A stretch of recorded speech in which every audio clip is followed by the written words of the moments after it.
So now I'd like to discuss a second and what I think is perhaps the most powerful tool for being able to acquire and stick to new habits. The tool that I'm referring to is something called task bracketing.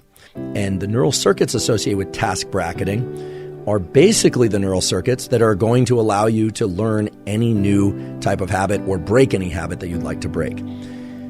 We have in our brain a set of neural circuits that fall under the umbrella term of the basal ganglia. The basal ganglia are involved in action execution, meaning doing certain things, and action suppression, not doing certain things. In the experimental realm, these are referred to as go, meaning do, or no go, don't do certain things. And some of us fall more into the category of we find it very easy to do certain things, but harder to not do other things.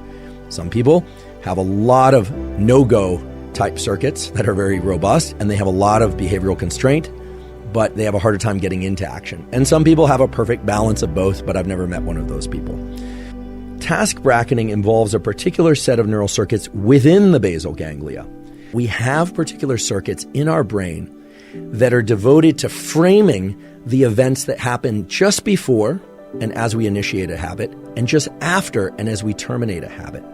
In other words, it acts as a sort of marker for the habit execution, but not the execution of the habit per se. Now, this is very important because task bracketing is what underlies whether or not a habit will be context dependent or not, whether or not it will be strong and likely to occur even if we didn't get a good night's sleep the night before, even if we're feeling distracted, even if we are not feeling like doing something emotionally, or if we are, completely overwhelmed by other events.